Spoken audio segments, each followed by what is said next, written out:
Yeah, good morning. It's Peter from Bundaberg Commercial. I thought today I might actually take you on a trip with me as I go do some cold calling. Oh, cold calling. A lot of people shake, just like my camera here. You know, scary thing. But don't worry too much about it. I'm actually an introvert, so cold calling is definitely against my nature. But I've been doing it for a long time.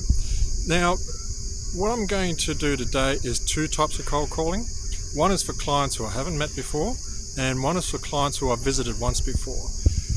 The process for cold calling is the same as any other sales call. So it doesn't matter if you're being face-to-face cold calling or if someone's ringing in. You use the same structure in your sales call, your sales presentation.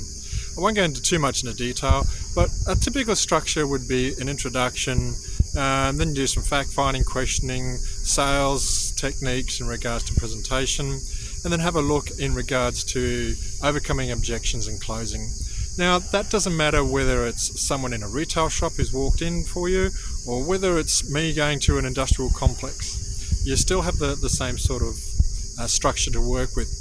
Now, you won't actually be involved in the actual calls, so I'll explain what I intend to do, and then after the visits, I'll explain what happened, and we can see how it goes. Some people like to prospect their area, as in drive by on a weekend. I just generally go out there and do it.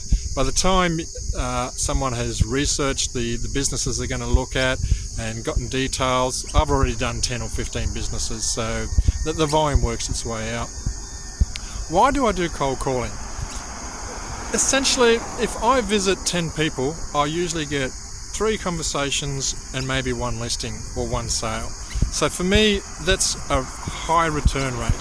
That sale or listing could take months, but it means people come in because not everyone will ring you. It doesn't matter how good your Google is, how good your website is, how good your social media is, how good your call lead generation people are. You still need to go out and see people. And you'd be surprised what you can pick up when you go talk to people. So the first challenge you have when you go cold calling in an industrial area like I am is finding a car park. So I've got one that's probably a block away from where I want to have a look at working.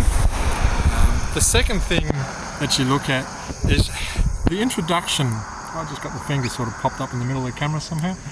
The introduction is the most important part of a cold call. Now, the introduction is you identify yourself and your business. Easy for me. G'day, I'm Peter from Bundaberg Commercial. Then you need to give them an interest generating statement, as we call it. And mine is, I help people buy and sell commercial properties and businesses. I always cringe when I have telemarketers and they say, "G'day, this is such and such from ABC Proprietary Limited. How are you today?"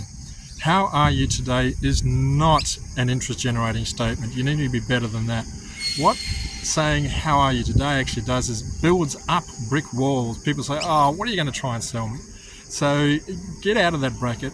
Let them have something to chew on. Now, when I say to people I help people buy and sell commercial properties and businesses, I get a number of responses, but they're all thinking.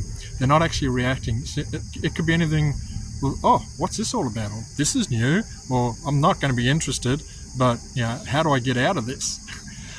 And that's where you give them a bit of a hook.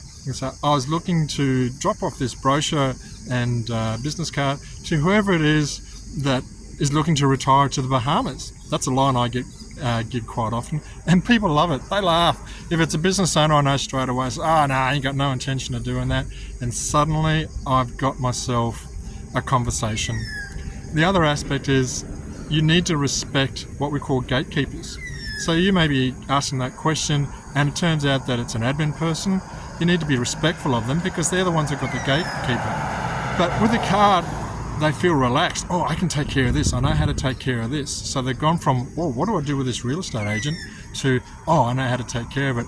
And they'll take the card. And you can just say, "Thank you. Who would this go to?" Or, "Who would I expect a phone call from?" And get their details. Do they have a business card?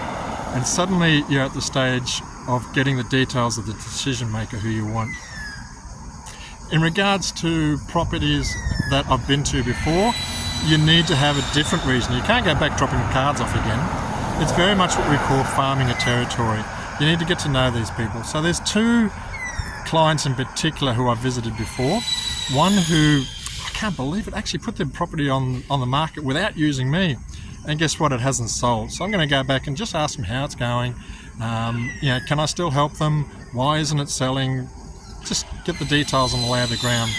And the other business I'm looking at is actually in the same industry as another listing I have. And I think if they were looking to acquire a business, this could be a good option for them. So that's the plan. Let me see, we've gone through where we're going to be in an industrial area. We're going to go why we've done it. We talked about the structure. I think it's just time to go and do it. Okay, I'll give you another video probably in an hour after we've done some, and let's see how we go. Take care and God bless.